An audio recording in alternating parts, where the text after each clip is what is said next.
Kenna tajaajilaa si'ataa qaqqabamaa fi itti quufinsa qabu hawaasni akka argatu taasisuuf piroojektonni hojjetaman isaan bu'uuraati. Bu'uuruma kanaan piroojektonni godina Arsii Aanaa Suudetti bara kana hojjetaman gaafii fi rakkoo hawaasaa kan ture hundeerraa nuuf hiikaa jira jechuutiin jiraattonni aanichaa ni dubbatu. Waajjira poolisii Aanaa Suudee lammata yoo deemnee jennu mootuyyuu waajjira amma ganda magaalaa Duwwaa tokkoo sadaffoo yoo tarree jenne mootuyyuu magaalaa Darrabbaa keessatti wanta achi keessatti hojjetamee jedhes waan guddaadha. Gamoowwan akkanaa kun ganda 31 keessatti hin jirani. Waajjirri poolisii amma daawwanne kun waajjira addaatii hidhamaan walirratti hidhamaa ture. Isa san fooyyeeru guddaadha. Kun daandiiwwan adda addaa iddoo namni haratti baafatu jira, manni murtii jira. Kun mootummaa ce'umsaa kana keessatti argamu jechuudha. Mana ጽሕፈት ቤtiin hundi hojjetamee jira, addaraayini hojjetamee jira, dooroo irbaata hojjetamee jira, jarbaa kana jira. Kana nu hojjetan riqicha immoo biyya nutti ce'uu dhooggellee nu hojjetamee jira. Piroojektonni bara kana nuuf hojjetaman hawwii keenya kan milkeessedha kan jedhan jiraattonni kunneen keessattuu deessuun karaa mana yaalaa deemtu kan dhabdee fi hawaasni oltee bultee akkatti wal gaafatu kan dhabee ture gaafii bara dheeraa kan tures riqicha azuulee nuuf hojjetamuun gammachuu guddaadha jechuutiin nutis piroojektota kanneen eeguu fi kunuunsuutiin tajaajila barbaadamuuf akka oolus ni taasisna jedhu.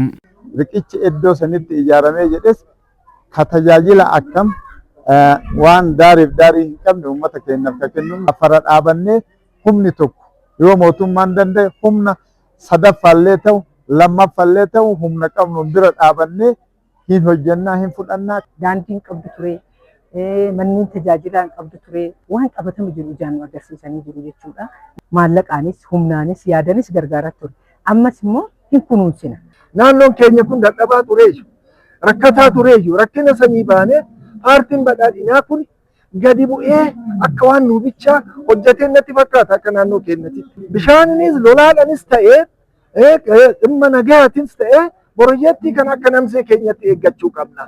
Aanichattis piroojektonni sadarkaa isaanii eeggatan hojjetamuutiin fedhii hawaasaa galmaan gahuun itti quufinsa mootummaarraatii akka qabaatan taasisaa jirra kan jedhan bulchaan Aanaa Suudee obbo Husiyaa Amaan akka aanichaattis piroojeektiiwwan gosa garaagaraa hojjetamuutiin tajaajilaaf banaa ta'uus ibsu.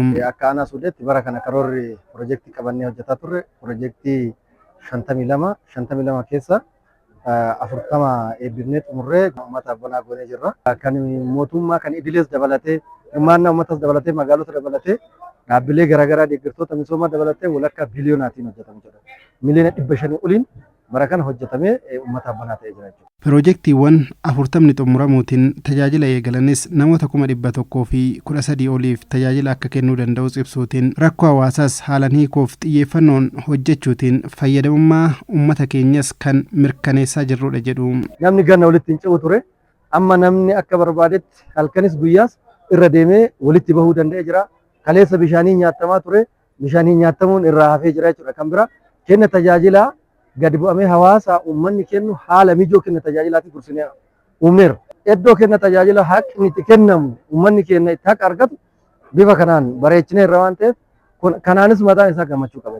Akka godina Arsiittis hawaasni kenna tajaajilaa fooyya'aa fi si'oomina qabu akka argataniif fedhii hawaasni barbaadu galmaan gahaa jirra kan jedhan bulchaan bulchiinsa godina Arsii obbo Ibrahim Kadir piroojektonni kunneenis rakkoo hawaas diinagdee gama hundumaan jiru ni mirkaneessas jechuun kaasu.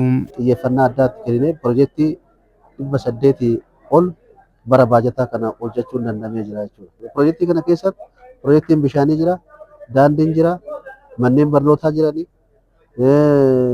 dhaabbileen fayyaa jira, keessattuu mana qorichaa hawaasaa, haroo gaggabaabaa qonna keenya gad xiqqaatu waggaatti yeroo tokko qofa oomishamu yeroo lama oomishuuf haroo garaagaraa, riqicha garaagaraa karaa kanaan hojiin kun hojjetamuu danda'amee jira. Gara fuula duraattis piroojektonni hojjetamuutiin komii fi fedhii hawaasaa haalan akka guutaniif bal'inaan irratti kan hojjennu ta'as jechuun dubbatu. Piroojeektiin ijaarame kun gahaa jechuun dandeenyu fedhiin hawaasa keenyaa baay'ee dabalee jira. Uummata daandii cirrachaa osoo hin ta'in aspaaltii gaafatu.